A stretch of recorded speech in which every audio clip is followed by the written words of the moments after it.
We are open. All right. All We right. live? We are good on Facebook. We are live on Facebook. Awesome. Awesome. Welcome in, everybody. Happy Monday. Sorry I wasn't able to be with you guys really last week, but I'm here this week, ready to roll. Mark, I know you're traveling right now, right? I am in Lake Tahoe. I've been here for about a week. I was down in Palm Springs prior, here in Lake Tahoe for a couple more days, and then I'm off to Lake Washington, flying into Seattle. I'm gonna spend 4th of July out in the lake. So, and then from there, going up into Canada, into the Canadian Rocky Mountains. So I'm looking forward to it. So, but I'm actually, believe it or not, we're actually starting to look at properties out here. We spent Sunday all day with a realtor, and so we're thinking about buying a second home. Having it out here, spending our summers here, and winters in Florida. And it's a great location because it's a big ski area in Lake Tahoe. So you probably will look at Airbnb it during the winter and just have that pretty much pay for itself. So we get to spend the summers here for free. Nice. Are you going to do probably Nice. seller financing then?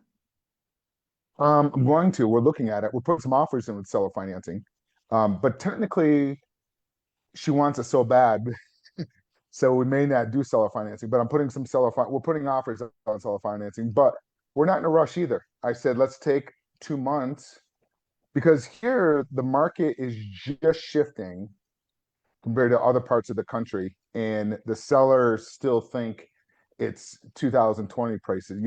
They haven't adjusted. The sellers are still kind of high end. So I'm like, I'm not in a rush. Let's come back out in 2 months. Let's kind of just let the market settle a little bit, let them feel the pain, and then we'll come back out. So we already kind of know the areas that we want to look in now. So that's kind of thing. I looked at this beautiful house with the lake view. It was just stunning. So we're on the fence. Do we want to be on a lake or do we want to be at one of the resorts with all the amenities? Cool. Awesome. All right. Over on Facebook, I'm typing in the chat right now the link to join. Feel free to hop over here on Zoom with us.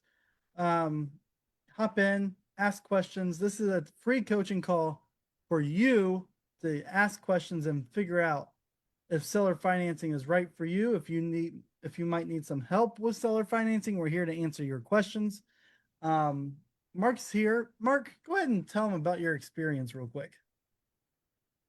Absolutely. So I just celebrated 30 years in the business. Um, whoops. Give me 1 second. I want to send somebody is looking for the link. Oh, you're good.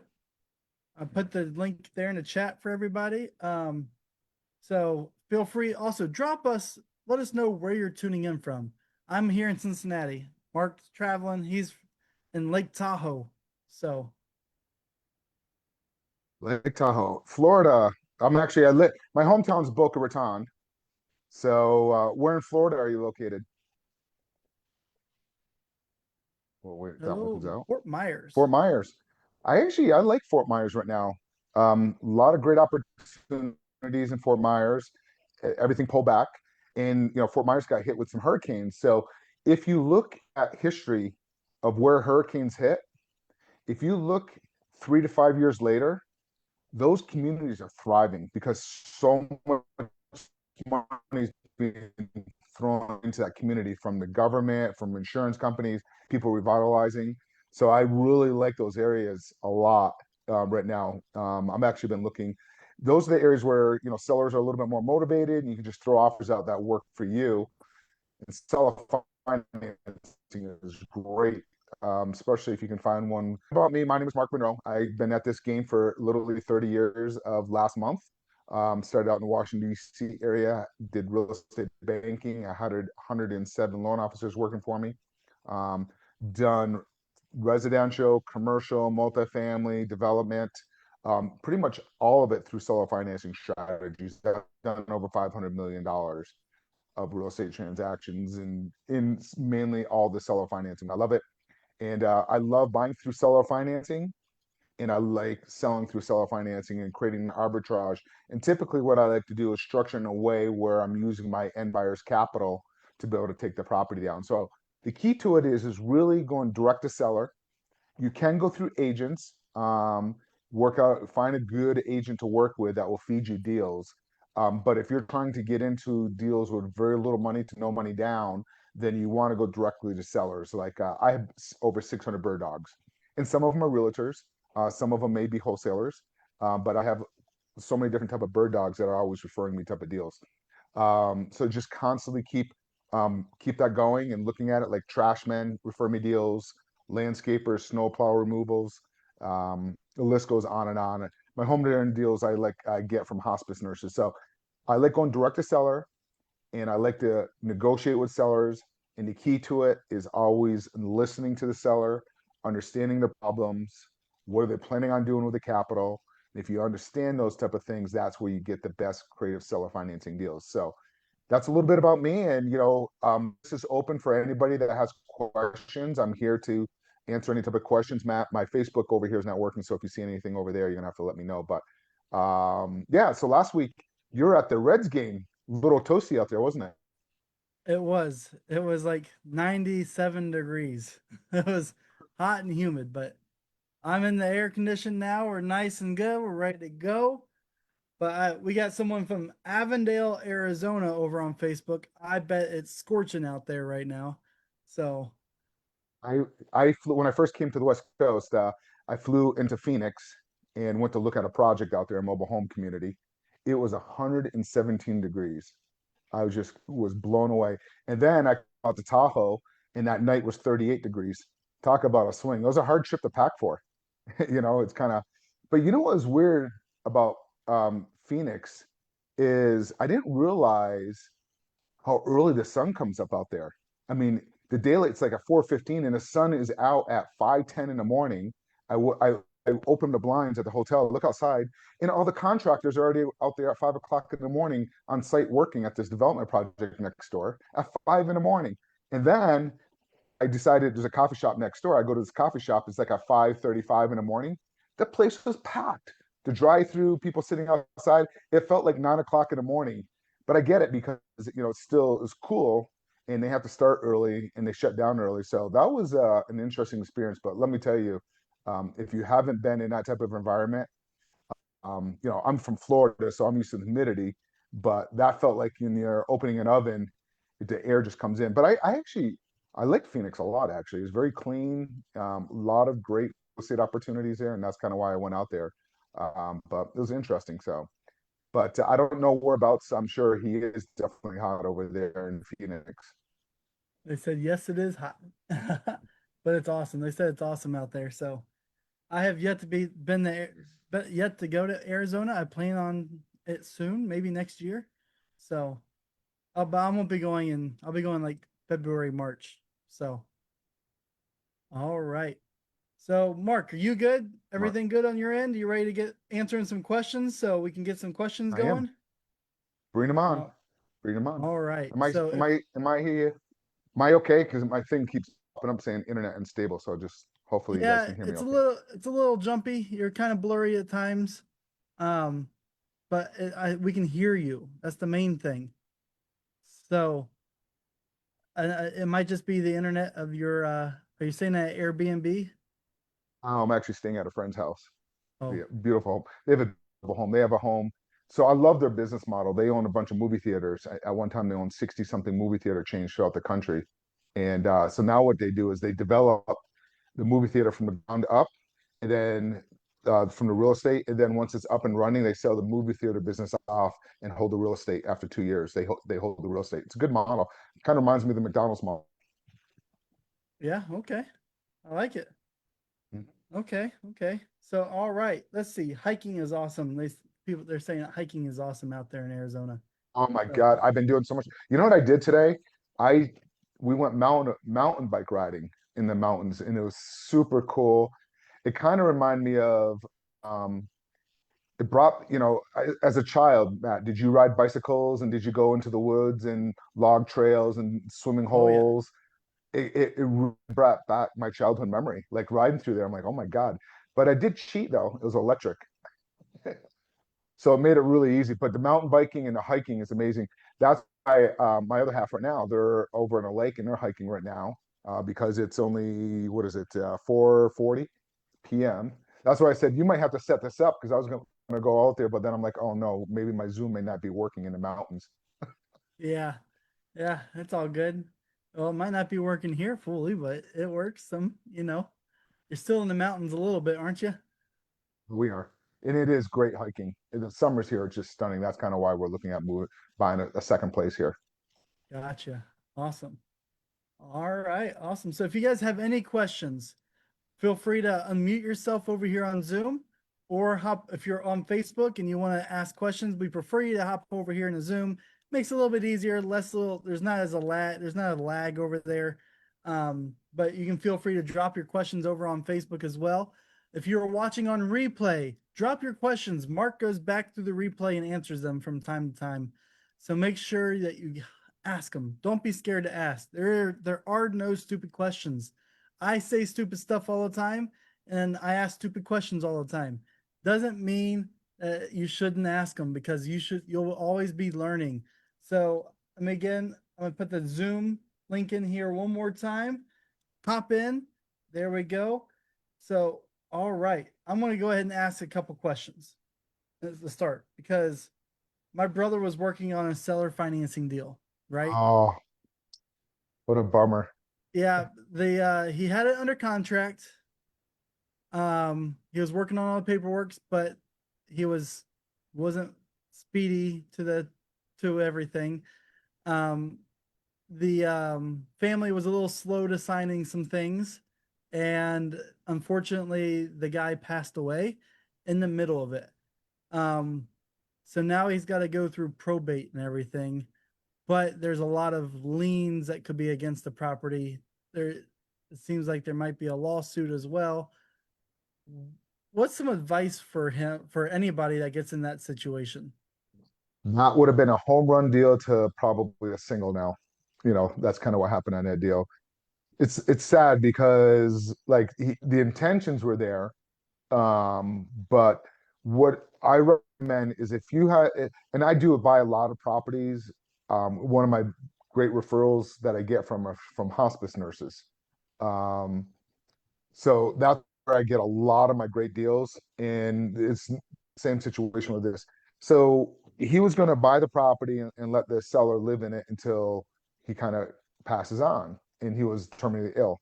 And your brother had the right intentions, but they they have to move quick because in this case is the deed is still in the seller's name. Where if they had the deed, if they closed on it and got the deed transferred over, like I always like to put properties into a trust. We call them a land trust, but they're also looked at as like a family trust. So what I would have done in this case, I would have immediately had a notary come out, do all the trust documents, and even a quick claim deed, and file the quick claim deed into the trust and then have the siblings and the heirs make them the beneficiary and then go through the closing process through the typical closing title company. So you could have done that literally in a day, that part of it. So in the future, if you have that and you know somebody's getting terminally ill, yes, get it under contract, make sure everybody's on the same page, get it into a trust, or quick claim it over to one of the siblings and then buy the property that way. But you have to transfer it immediately out of the seller's name because once if um, now it's becoming a big problem. And the other problem is that they did a limited power of attorney, which is great, but once the individual passes, now the limited power of attorney is invalid. So that's why the other thing is you want to make sure that you guys call the lender, have that limited power of attorney sent to the lender immediately. So if anything happens to the seller and it passed, they still have that limited power, or whoever's buying it, me as the investor, or one of the siblings, or the child, or whoever was taking over the beneficiary of the asset. So typically what I would have done immediately is I would have got the contract, I would have done the trust immediately, and I would have done a quick claim, had it transferred, and then also the lender doing the limited power of attorney. Then at that time, I would go through the process of closing, see what other liens come up, because technically you're still under contract due diligence, but the property will still go back to the heirs if you don't end up closing on it. Now what's going to happen is you're going to have thousands of dollars extra in probate. you're going to have all these, if he has credit card debt, all those guys are going to come after the probate. Where if you quit claimed over into the other ownership or the trust, they couldn't attach that. And technically, normally what I do is I will put everything into a family trust. Me taking a property, if there's a mortgage that they're going to hold, like say there's equity in it, say there's $100,000 of equity, and you're going to send them monthly payments. What I like to do is the mortgage owner, I like to make the trust as well. So if anything happens to the seller, it automatically goes on to the heirs or the beneficiaries of that trust. So that's typically, again, I'm not an attorney. I'm telling you what I would do. But that's, and then I would also make sure that the family reaches out to like any stocks, bankage account and have them added to them as the beneficiary. So if anything happens to those individuals, you don't have to go through probate. I've done so many deals. I have deals right now where sellers have passed and I'm still, the mortgage is still in their name and I'm still making payments and no issues at all. So just kind of keep that in mind. So that's what I would have done. It's going to be costly. It's going to probably cost them. In that case, now I think he's going to probably. I don't think he's going to be able to do a subject to. I think they're going to have to do the Bird method, get hard money on it. Probably. We'll have to see as the title working out, as everything comes together. Then you can kind of analyze and see what's going to happen. But what's going to happen is now they're going to go to probate, and whoever is going to be handling the probate, the trustee for the probate, is going to make them sell the asset off now. Gotcha. And they're going to try to get the highest dollars amount to make sure all the creditors are paid. Yeah, I know the family wants nothing to do with any of it. So it could just sit in probate. Um, so I don't know. You might want to be. What I would probably do is have one of the family members get involved and pay the family member $10,000 after. Yeah, That's probably what I would do. Dangle some money, and then if they see money, they might want it. They'll probably do something, but then they may end up getting greedy and go the other side, want everything. well, they weren't greedy at first. They understand the whole process. So that was one of the big things. But you need one of the family children now. He's got children, I'm assuming, right? Is that what it is?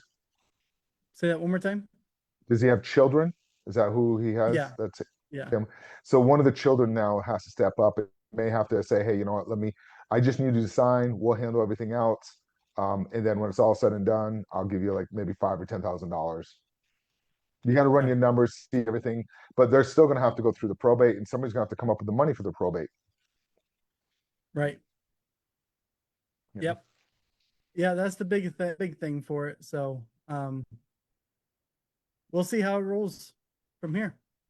So it's a bummer. It's going to be an ugly deal now. Simple and easy, and it's going to turn into months. yeah, Now, I think your brother knows a probate attorney. I think he said yeah, we know the probate judge too. So you do. So you might be able to do something. yeah, yeah. My dad used to work with the wife of the probate judge. So Yeah. All right. perfect. All right. Let's All see. Who right. else got some Anybody questions? have any questions? Feel free to unmute yourself. I know Sammy was having a hard time getting over here, but it was Yeah, like kind of. there you are. Yeah, yeah. I'm sorry, my voice is really hoarse. I've been battling this huge cold and chest kind of flu type thing going on, so You're it's good. just a little. Well, I do have a question. Are you guys familiar with like, have you done like land deals, just strictly land with like a land contract or Um, my question would be, um, there's somebody trying to sell some land with an equitable interest. Um, so I guess that's not like a clear title. How how likely is it that the people would take the deal from you without having the title instead of because they just they didn't want to do a land contract. They want to sell those property on land contract, but they say that they want to do an equitable interest, I guess, until the land is paid off or something. Does that make Until the sense? land is what? Until the Until the land is land's what? paid for. Like Go if ahead. if you do like a land contract, say that you put Can you like move? twenty It's going on thousand camera. down. Just sit over there. twenty I'm sorry. thousand, and and then like you set up payments, say like $1,000 a month or something, right? Um, and then at the end, like when you have that full balance paid for, would you get the title for, like free and clear, uh, like do a full title or whatever they call that? I'm not sure. So I just want to recap. So you're looking at buying it in a land contract, and what's your term on it? I'm not quite positive yet because I haven't spoken to the people yet, but I'm just looking at it right now like it's just a preliminary thing. But Yep. they are actually wanting um like to sell it on an equitable interest. Yes. Okay. I like that. And what are you going to do with the land? Um I am possibly thinking about putting some of it into RV park and then the rest of it probably to just enjoy recreation for myself, personal use. So make sure if you're doing a land contract, make sure you have the language in that you can do like any type of permits that you want to do on that property project, Okay. which is fine. What I normally do is when I do a deal like this, if I'm the buyer, I make them sign the deed and have it sit in escrow. That's typically what I like to do. Are Oh, these okay. people you're buying it? Are these people you're buying it from? Are they investors? I think they're just personal, like they don't, yeah, they're not investors that I know of. They said they are or they are not. They are not. Sorry. Okay. My voice is so Got it. shot. So is there a mortgage on the property? No, it's free and clear as far as I know. So why don't you do straight seller financing then when they become the bank? That's what they're wanting to do. I was just my question or concern was is if I were to pursue this and to do the equitable interest part on my end, how likely is it for them on their end to sell out? Say like maybe 2 years down the road, they would sell to some other party or something. I would have no control over that, Yeah. right? Because I would They have equitable interest. Yeah, I would do seller financing because you own the property, you get the depreciation. They're just a bank. Have you ever Okay. had a car loan before? Yeah. Yep. It's the Absolutely. same thing. Like you own the car, but you have a lien against it. The whoever you got the financing from has a lien against that car. So if Right. you stop paying, they can come repo the car. It's the same Right. thing with the land. You own the land, you're responsible for everything. If you stop paying, they can foreclose and take the property back. If you Yeah. can, I would rather do self financing than a contract for deed or land contract. You get Okay. and you get the Okay. tax deductions and you get all that. So, okay. Sure thing. Yeah. All right, man. I'll definitely structure that into my deal when I present it, I guess. But but thank Typically, you I so don't. much. Seller Yeah, finance. you always want to be the you always want to sell a finance if you can get the property in your name so you Okay. can control it. Sure. Typically, when I do an agreement for deed or land contract, is if there's an existing mortgage in place, a lot of people will do it as a subject to, but a lot of times the seller's going to look at you like, "Hey, Mr. Seller, keep the mortgage in name transfer deed." They're going to look at you like you're crazy. So then Okay. that's where I'll do like an agreement for deed or land contract, or a sandwich lease option, and something like that, where the deed technically stays in the seller's name. But what I normally do is I like to get the deed signed and have it sit in escrow, so I don't have to change the seller. But in your That makes situation, I sense. would want to buy that property, um, buy it. And me personally, I would make that an investment. I would buy it and turn around and sell it. And I would buy it through seller financing and sell it on an agreement for deed and create an arbitrage and make money from it. That's what I would do. Interesting. Okay. That's what I do all the time. I negotiate a really low down payment with the sellers, Okay. do a seller financing. Let's say, what do you buy? What do they want for it? What kind of price? Uh, it's actually pretty reasonable. 225 is what they're asking for. Okay. How much down? Um, it's pretty much whatever I come up with as far as they're willing to negotiate contracts. So I So just got 5,000, 5,000, just take 3,000. 5,000, probably 5,000. Let's try five. Right. So what I would do is I would sell that for like 275, 285. So I would buy it for that. Then I'd sell it for like 275, and I would ask for 15 to $20,000 down for my buyer. and let's say your monthly payment is $500 a month, then I'll make my buyer's payment like 750, $800 a month, and I get that spread. That's Yeah, what I would that's do. okay. So I use my Well, buyer's capital to buy the property. interesting. Yeah, I see That's what how you're I do it. saying. Yeah, right on, brother. Right on. So Okay. you can buy it, you can create a lot of it, and you control it. You're controlling through paper, and you're using your buyer's capital. I do. Right. They work really good on residential homes because they're turnkey. People want to move in. They're a lot easier. Land's a little tougher, Okay. but you still can do it. Okay. Gotcha, It's the brother. same. It's the same model. So Okay. good luck with it. Keep us posted. Well, yeah, definitely will, Mark. Thank you so much. I appreciate your insight.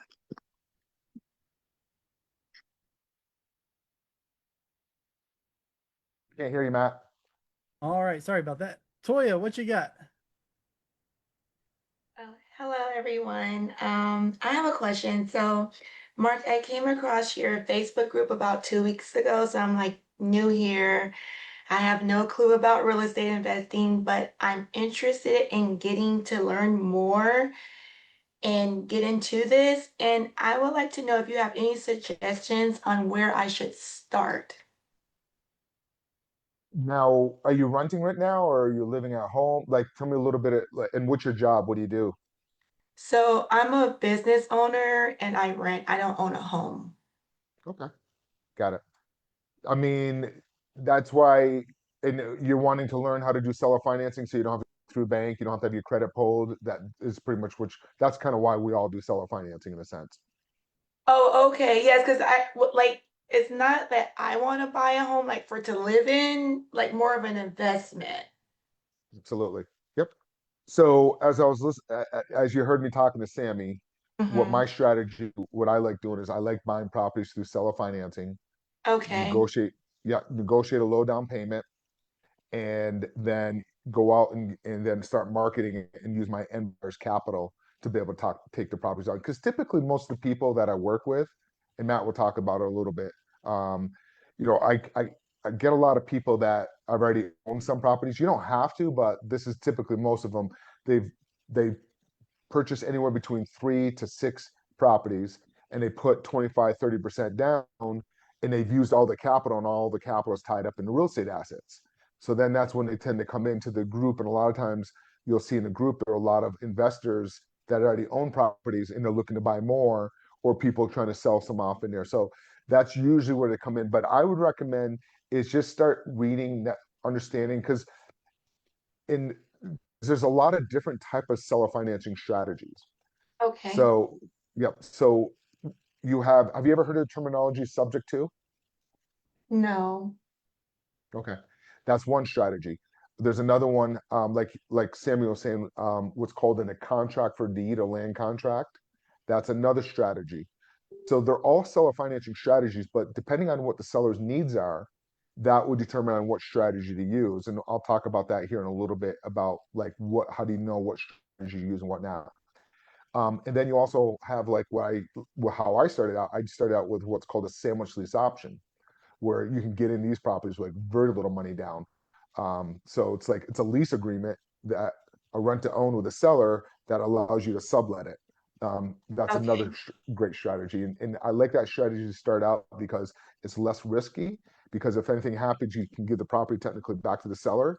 Versus some of these other strategies, you have to be very cautious because you're gonna like what's called a subject to. If you stop making payments to that seller's mortgage, you're destroying that seller's credit. So that's what you have to kind of know the difference on that.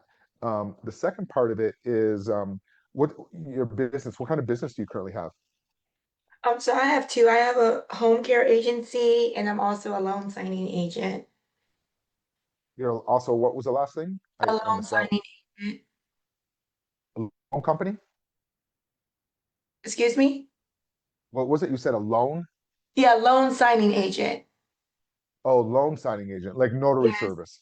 Yes, and I own a home care agency as well. Okay. When you talk about home care, like what is that? Like you have people that go out and help seniors? Yes, I have caregivers that go out and help seniors, correct? That's one of my bird dogs people that feed me deals. They're out in their homes, and people have to, like, something happens, they have to move into different places, and they sell it and they reach out to me. A lot of times the family members reach out to me. I end up buying properties. That's one of my great referral sources. Home care services. They're great, especially if you have a big network and start bringing like, hey, I know they call me up. Hey, you want to reach out to Mark? He'll buy your property. You don't have to worry about fixing anything up. Don't have to worry about getting it ready with a realtor. So they're great referral sources. I have like over 600 bird dogs, like trash men, landscapers, snowplow removals. That's where you get the best deals direct to sellers.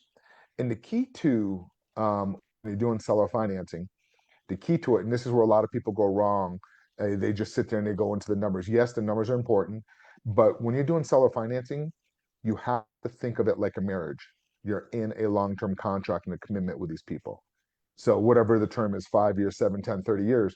So the first time you're talking to sellers and you're building a rapport with them, think of it like when you went on a date with your spouse the first time. You're getting to know each other. And it's the same concept. So the first time I started talking to sellers, 80% of my phone call is getting to know them, and I want them to get to know me. Because for them to sell a financing deal with you, majority of the time is because they're going to do it because they like you. And then the other key to it is 70% of people, my deals come from follow up, originally present an offer, and then follow up.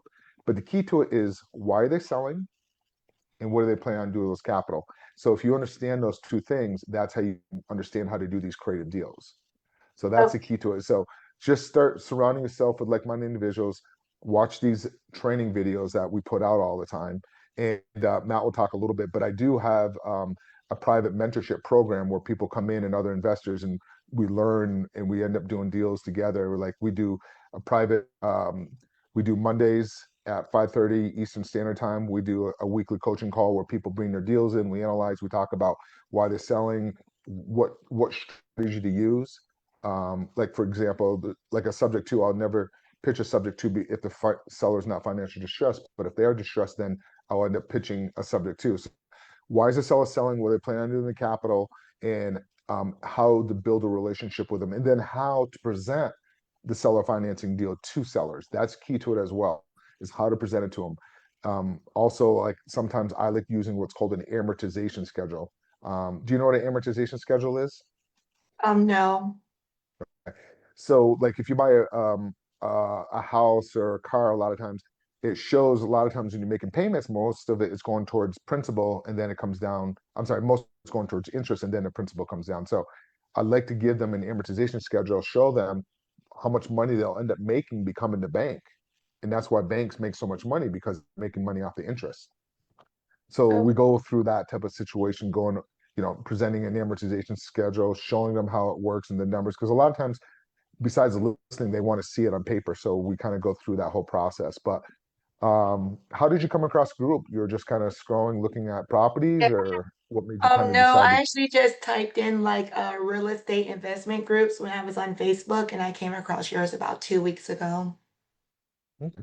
Have you been there learning and watching different posts and what people are saying in comments? Yes. Okay. Yeah, I think you're in the right place. You're definitely in the right place, and just kind of keep watching and listening. And you might want to maybe set up a call. Matt will talk a little bit about it, but if you might want to set up a call and see a little bit more about, if you want to be in a type of a program to kind of learn how real estate investors and we kind of work together. So we meet on Zoom 4 times a week. We have a private Facebook group, and we're always kind of helping out. And people are doing deals. It's like Kyle. He's going to hit most of his deals up in Ohio, right near Matt, and he lives in Florida. Where do you live? Okay. Uh, what part of the country? Where do you live in? Oh, I live in Fort Myers Oh, in that's a Florida. great. Oh, yeah, you said that earlier. Fort Myers is a great market right now. Yeah, have you seen the market? You saw some of the houses. They dropped a little bit in pricing because of the storms. Yes. So that's where the opportunities are. When markets are pulling back, that's where the best opportunities are in real estate. That's what Warren Buffett always used to say: when there's blood in the streets, that's when you want to jump in. So yeah, just kind of like you listen to Sammy, in that conversation, just listen and pay and how we talk about it. I know it's a little bit over your head right now, some of the language, but eventually you end up picking up a little bit more about that. Okay, thank you. Okay. Awesome. And yeah, so if you are looking to get started in seller financing, whether you're experienced or not experienced, Mark does have a mentorship program available. I'm putting in the chat a link. This is the schedule call just to see if it's a good fit for you. We want to ask you a few questions to make sure that it's a good fit for you as well. Because we don't let anybody in. We want to make sure that you have the reserves or funds that you can go out and actually invest, because sometimes people jump into something and it's like, oh man, I don't have money to do this. So we want to make sure that we can help you and make sure that you are set up responsibly in your investing journey. So I'm putting it in the chat now. Let's see, there we go, both of them, Facebook and Zoom. Go ahead and schedule a call. It's free, there's no hassle. It's just to see if it's a good fit for you. And you'll hop on a call with either Reese or Alex. Mark, you doing good? I'm great.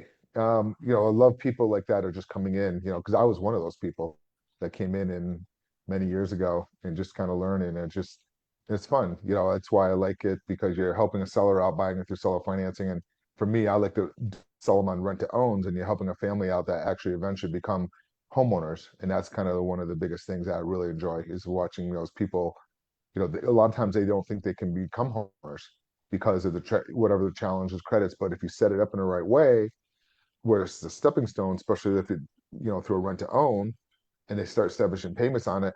So typically after 24 to 30 months, once they've been making payments consistently on a property, it's easier for them. And it usually takes about that long for them to kind of get their credit lined up. So they have some credit challenges. That's usually the typical thing. Everybody runs through, some type of challenges in life on that type of situation. So that's kind of where things come back around. So yeah, everything's great. I think that's good. Sammy had a great one there. Sammy's got, I like that deal there. And so, yeah. Who Yeah, else has got any questions? there's opportunities out there everywhere.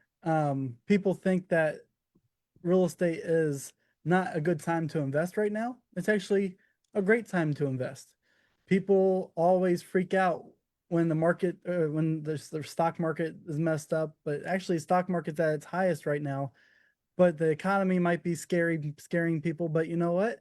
That's when people are actually trying to get out of properties a lot of times. So you can get some good deals, whether it's seller financing or any other strategies out there. Don't be scared to go out and invest. It's a great time to learn, and this is a great time to start buying up. I know I saw a Twitter post the other day saying someone was a billionaire and that they were buying as many properties as possible right now. So Matt, we were just on a previous Zoom call. That was one of the things, one of our main topic is like, because we all believe that the rates are going to come down, and especially, Powell, the treasurer right now, he has 9 months left.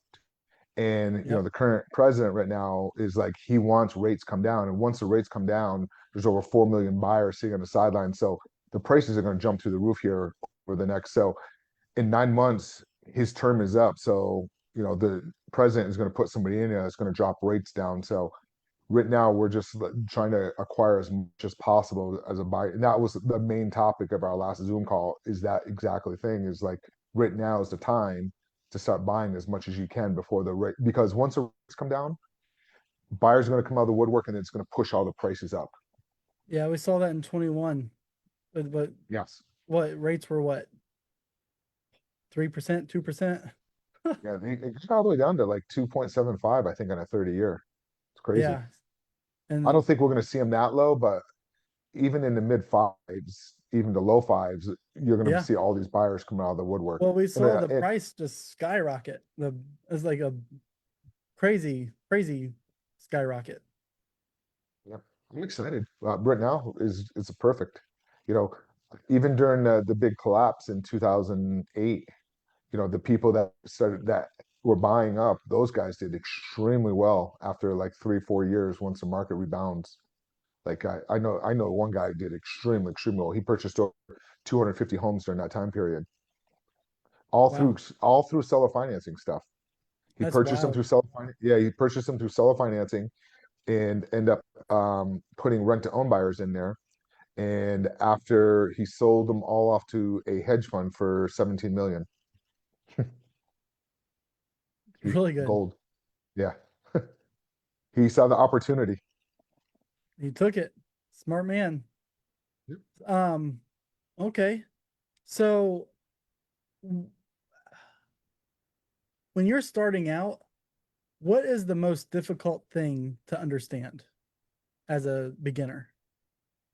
Find motivated sellers, to find people that will be open to it. That's probably the number one thing is like, I can't find sellers that are open to seller financing. That's probably the one big thing.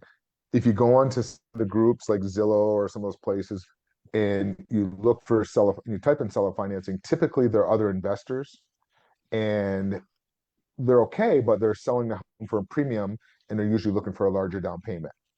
So that's probably the most difficult thing when you're kind of getting into the creative seller financing space. That's probably the most difficult. So like I was saying to before, is it's all about building rapport and building rapport with the seller because they're all out there. I mean, there's tons of them. I like going on to like Zillow and finding properties that have been sitting on the market for months and they can't sell it. Those are really good ones because then they're starting to feel the pain or they're motivated. There's also some machine like deal machine. There's places that you can go in and find like I like tired landlords that people have owned the property for like 10, 12, 15 years and they don't want to sell it because they're going to get hit with capital gains. Those are great leads as well. And they want to pass the torch on to the next person and they like that passive income. If they sell it outright, they're going to get hit with those capital gains. That's kind of one of the big things. Um, and just really what I tell people is if you're first starting out and understanding what the motivation of the seller, I would go on to like Zillow, look up for sale by owner, call a market outside the area where you don't care if you screw up on the leads, and just start practicing and calling sellers and having those conversations and start to learn why they're selling and understanding the motivation and how to build a rapport with the sellers. Those are probably the key. If you can get that down and you find a seller motivated, and then you kind of bring it like that's kind of what we do in our group. We get people on the phones and then they bring it into the group and we analyze the group and learn hands-on in the deal. But anyways, that's probably the hardest part is like, where do I get these sellers from? Where do I find them? They're all there everywhere. I like also like going on to like um land like start looking at apartments for rent. If you go to the apartments for rent or houses for rent, a lot of times those sellers they were trying to sell their home and they can't sell it and then they switch it to a rental. Most yeah the people that we're staying with now, they had a place in Florida that they're originally trying to sell and they tried selling it for 2 months and they couldn't do it, so now they flipped it over to rentals, so they're going to rent it for a couple years. So but they originally wanted to sell and that would be a great opportunity for seller financing on something like that. So that's kind of what is the hardest part, and then just start building up referrals and start networking. um, the groups are good, but direct to sellers are the great ones, and start talking and networking and people like you're taking action, getting in here, you're learning, you're wanting to understand more about how to do this creative seller financing strategy. So just start talking, networking, and just start practicing talking sellers. Yes, analyzing deals is a factor. But once you understand how to analyze a deal, it's over. It's rinse and repeat. The hard part is trying to find the deals. That's probably the hardest part in people. So that's a great question, Matt. Yep. So like, I mean, the reason why you want to stay away from those like the Facebook group ones is because it's a lot of wholesalers. They're putting a big cut that you have to pay them for the deal. So you're missing out on that portion of savings in general. Years ago, wholesalers were great. I mean, the wholesalers nowadays they gotten too greedy, and wholesalers were like the average fee was like 3,500 to like 4,000, 5,000. That's realistic. That's what I call like a bird dog fee. But now they're just asking so much, and they're not negotiating good deals with the sellers. Like you negotiate if you're going direct to seller, you can negotiate a lower down payment. These wholesalers are negotiating a higher to the seller, then they're tacking their fee on top of it, and then sometimes it might even be a realtor fee. So that's why if you look in some of the groups, like my group, the seller financing group, you'll see that some of these people are looking for 20% down. For me, my max is 5%. Usually, whatever I put out, I want my capital back in 12 to 18 months. But if you do it the right way, you can negotiate a lower enough down payment. You use your end buyer's capital to take the deals down. That's the. Okay. But again, if you have a great deal and you need capital partners, it's easy. The capital partners will come to you. So, and the other thing is making sure, I'd say this also about one of the hard parts is when you're getting into the business and you're bringing a deal to somebody, and you don't know who the person is, just make sure you look that person up, because I do see a lot of people that come into the business get taken advantage of because they bring a good deal to somebody and they snake the deal from them. So just be cautious of that, because that does happen sometimes. A lot of people are good that will help you out, but just be very, very cautious of like looking people up and doing research. There is a group community out there that people report people like, oh, be careful of this investor or that investor because they ripped you off of that one. So just be very cautious of that, especially if you're new to it. And the other thing to be extremely careful of is you get fake lenders. I do 100% financing. Very, very, very cautious of that. We're constantly removing a couple hundred people a day out of our group that are fake lenders. Sunday nights, we get bombarded. We have two VAs that monitor the seller financing group, and one of them I have to have on Sunday starting at 3 o'clock in the afternoon Eastern Standard, because Sunday nights we get so much that comes out of overseas, Nigeria, like fake lenders and crypto guys. So be very cautious of fake lenders coming in here and saying, "Oh, you know what? I can get you 100% financing." Never give out your personal information, and never give out your personal information, and never pay upfront fees if you're trying to get capital. So be cautious of fake lenders. That's one of the things, because people are so hungry they want to get that first deal and they get taken advantage of. We have recommended lenders for you guys. Do not go out and get scammed. We have people that we've used, that we trust, and that we know are good lenders. There's no reason to just randomly accept somebody's message on Facebook. You got to vet them. You got to do the due diligence. It happens a lot. We've seen people get scammed out of 20, 30, $40,000. I've seen it. Yep. We've seen it too. It's like crazy. So I first got scammed out of 15,000. you've been scammed. You, You've been scammed out of 15,000. Yes, sir. Man, see, you gotta. There's tons of us that are experienced. Just reach out to someone that is experienced in real estate investing. I was And like, yeah, before I got experienced. no, I'm not saying you. I'm saying reach out to people that are experienced.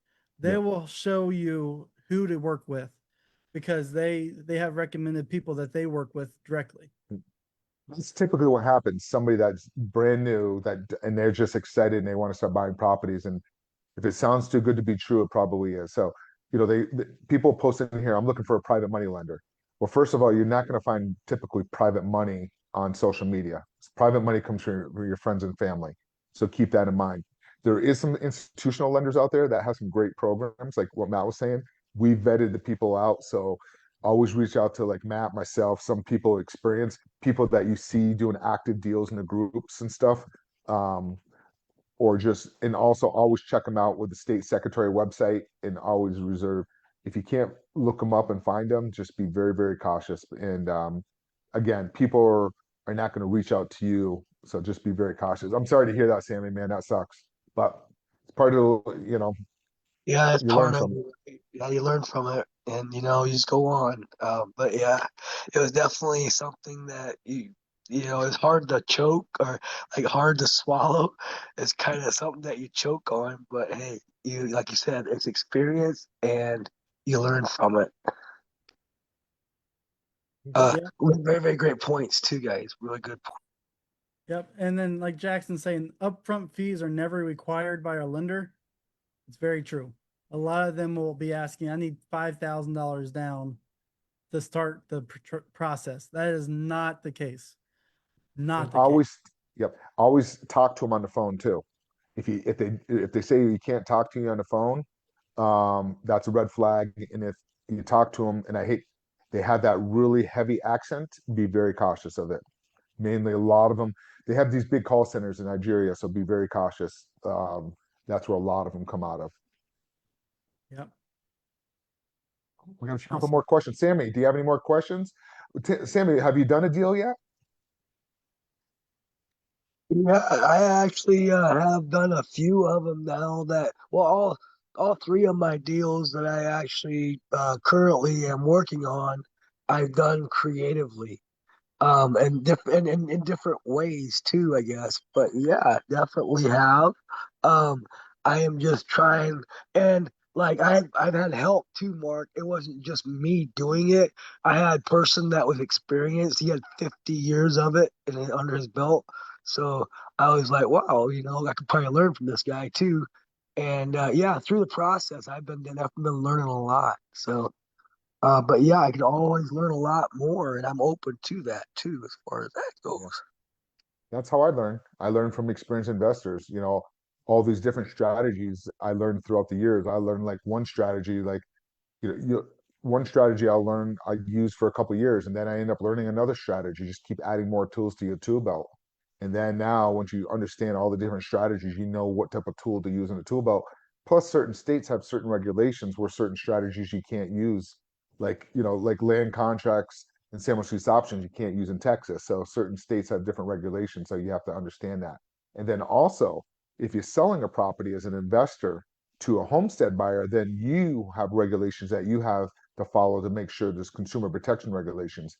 Because technically, if you're selling a property through seller financing to a homestead buyer, you're technically a originator, a loan originator too. So you have to follow the RESPA, the Dodd-Frank, the SAFE Act, and then a lot of times the states have their own regulations too. So it's good to know all that stuff. So you're constantly always learning, and regulations are always constantly changing. So you always want to be up to date on that stuff and follow some really good real estate attorneys.